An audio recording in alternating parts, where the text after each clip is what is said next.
Alright, you click on the video because you want to get the answer to the most important question of basically every single patch, or you're just bored and just want to watch every single Genshin Impact video. Either way, Cyno, Nilou, Venti and Albedo, which character should you pull for? As usual, we're going to be having a video going into specifically these characters and helping you make the right decision for your account in this patch. Now I must say guys, these 3.1 characters are actually pretty interesting because personally guys, I would say that all of these 4 characters are really good, and if I myself were to not have any of these characters before, it would have been a pretty hard decision for me as well. Okay guys, be real with me now. How many times have you been frustrated from all the struggle you have to go through in order to barely clear the abyss? Or you're like me guys who is too lazy to finish farming for Oculize and chests, missing out on a lot of in-game rewards. If all these sounds too familiar to you, then I am sure you will be interested in Skycoach, the leading platform for in-game services, and that of course includes Genshin Impact as well. They do AR leveling, chest farming, Oculize collecting, as well as even helping you clear fully the abyss, and many more other useful services. For example, if you're stuck with Sumeru region chest and Oculize farming, the Skycoach Pro player will be there to complete it for you. Saves you a lot of time when you are too busy with school and work. They have really fast delivery, high quality services through a lot of games including Valorant, Apex Legends, World of Warcraft and others, and as well as bias protection, which is very important. With a 4.9 star rating and over 3,000 positive reviews, you can be sure to have a quality service with Skycoach. Now check the link in the description of this video. It will activate my personal promo code that gives you a 10% discount for my subscribers.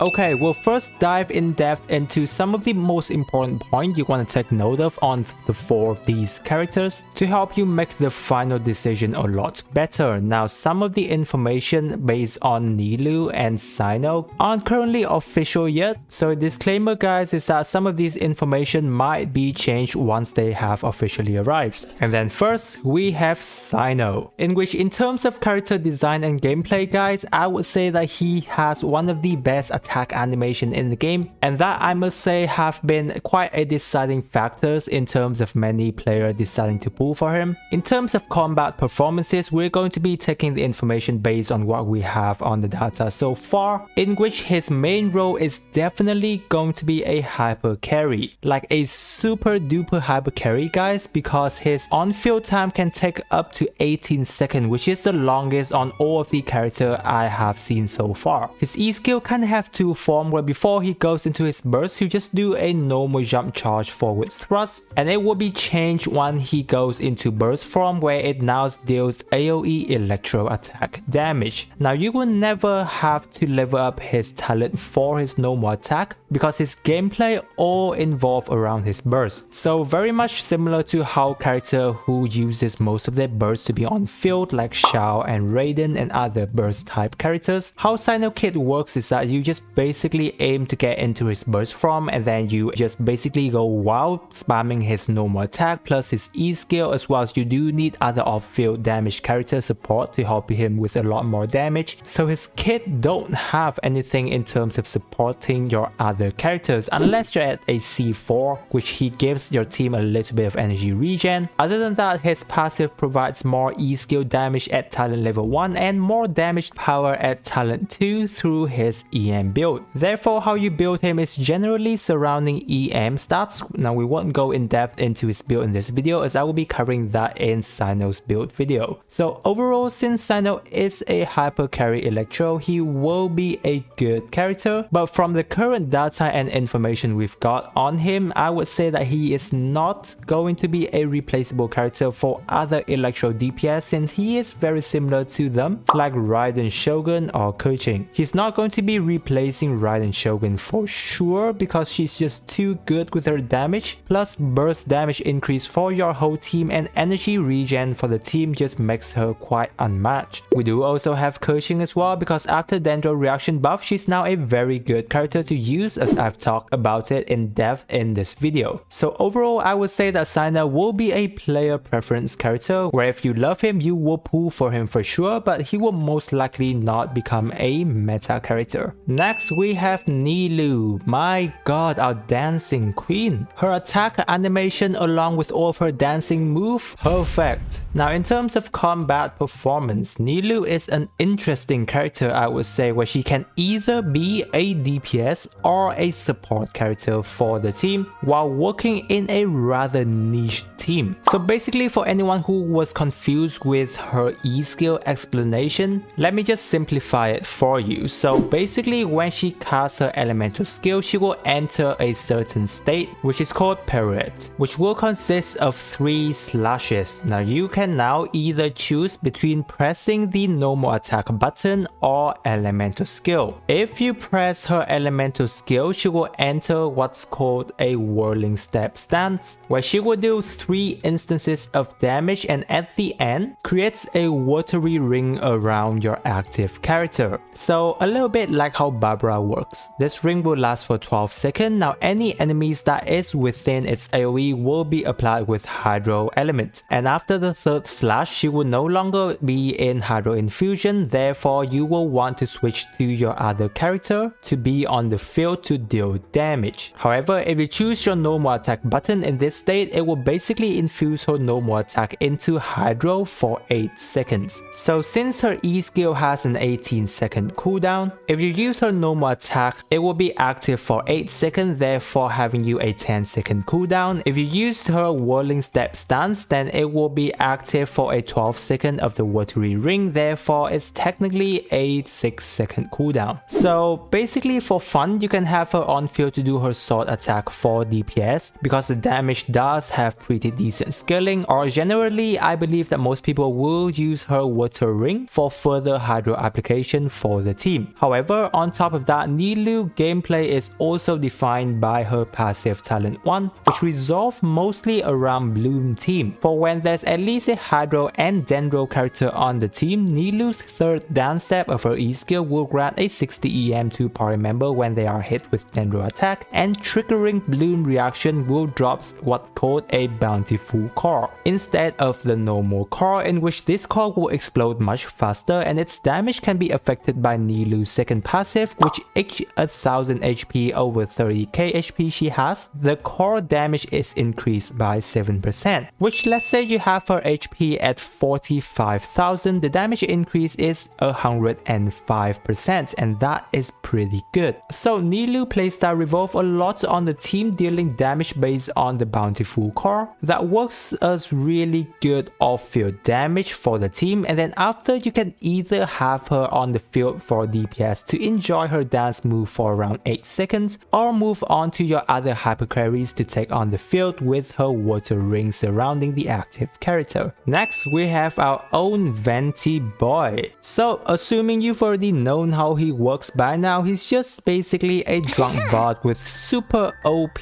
crowd control, plus do all the anemo stuff with 4-piece Viridescent and Swirling. And so the more important question we want to touch on is basically how Venti is now in the current meta, especially when Dendro arrived. Well, if I have to give a straight up answer, Venti is still Venti. Dendro reaction comes have not affected any of the elements, it's just still come down to how you team build and which character you choose on your team. For Venti, he's still a character that is there for your team if you need to deal with crowd control event. We can technically say at this point that he's a very niche character, like whenever you're stuck with crowd control situation, especially in the Abyss. If you're up against a crowd control situation yet you don't have Venti, you would definitely require more time to take out the enemies than having Venti Venti on the team, which of course, if your team isn't well built enough to take on those content without Venti, you will struggle on that specific floor of the Abyss. But if your team is more than capable, then of course you wouldn't need Venti. So he's here either for player preferences. If you love the character, you will play him regardless. Plus, if you want to clear crowd control situation very fast and easily, he is an amazing character, and I don't think anyone would beat Venti on crowd control part till the rest of the game, because I believe this is what the trend is with the Archons, is that they're going to be having something that they are very good at, which it is almost not possible for most other characters to beat them in this regard.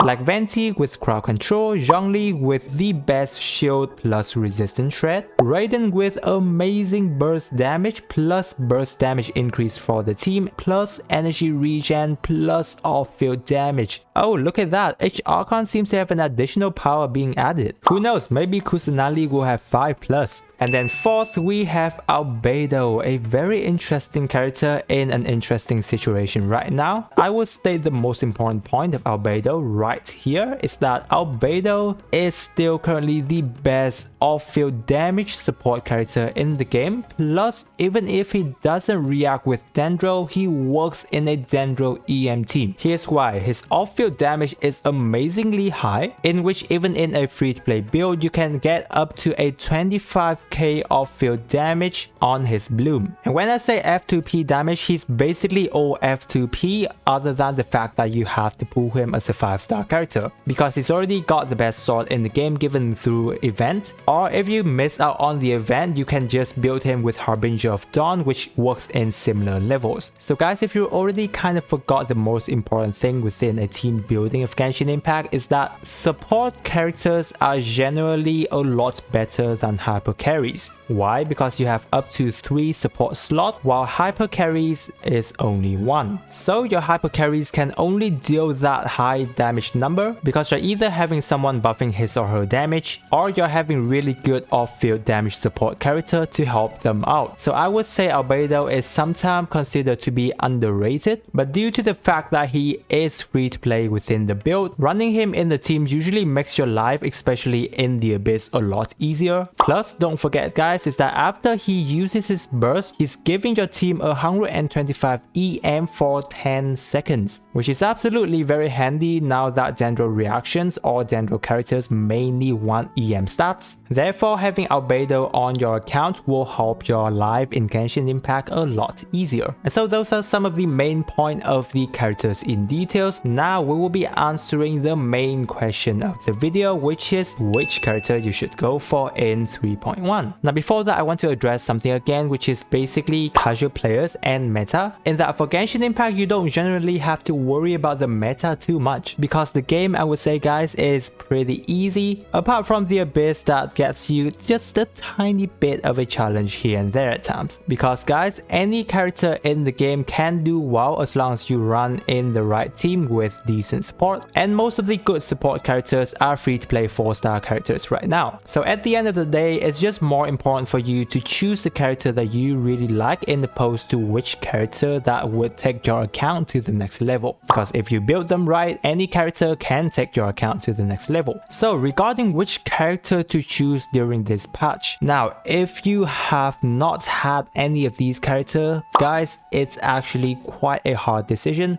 because all the character right now can be comes down to player preferences and in accordance of the states of your account. However, overall here is going to be the priority list, is that you first try to pull on Cyno's banner to get Candice. Now I know we haven't talked about Candice throughout this video, however she's actually one of the best character you would want to have on your account right now, and we'll have further video discussing on her later on. Next is either going to be Cyno or Nilou. Reason being, they are in similar position, where Cyno is there for hyper carry spot on your account. If you feel that you're lacking in a hyper carry on your account, then Cyno would be a very good character to have. Now here's a big if as well, is that if you've already got Raiden Shogun, then of course he won't be able to replace Raiden. Otherwise it wouldn't really be a good investment overall, unless you want to run 2 electro reaction team in the Abyss. cards. Now if you already have a good hyper carry, then Nilou is the next candidate, for she's very unique in her playstyle, so she will be a very fun character to have on the account, plus she will utilize Dendro reaction teams really well, for it's not just now but later down the line we will have better Dendro off-field support character which will help you build an even better team along with Nilou. Then next is going to be Albedo, because as we've mentioned before, off-field support character is really important on the account, especially when it comes to the fact that Albedo has one of the highest off-field damage in the game plus EM support for your team, so even if he doesn't react with Dendro, he will find a spot on your Dendro team. And then finally it's Venti, because as we've discussed, he's very niche, for his main role is basically crowd control. If you want resistant shred in terms of 4-piece Viridescent, we've already got other character for more versatile like Kazuha or even Sucrose, who works better because you provide EM for your Dendro reaction teams. However, the Abyss currently still favors crowd control here and there, where Venti will have quite a lot of its value, which is why I've mentioned earlier that all 4 of these characters are still very good. So usually for free-to-play players, it's really hard to get more than one of the characters that you like, especially when they comes in one patch. Now I totally understand how this feels, which is why in collaborations with Paimon's Bargain, we're going to be holding a 6,480 Primogems giveaway once patch 3.1 banners drop, to help the players in our community have a better chance of getting the character they want. So guys, if you're new to my channel, be sure to subscribe and join my Discord server where the giveaway will be held. Link to Discord down in the description. So I hope that this video have been able to help you make a better decision when it comes to these characters. If you still have any question, be sure to leave it down in the comment section and I will get to you there. I really appreciate you sticking till this part of the videos, and with that I wish you a super day and I will catch you on the next video.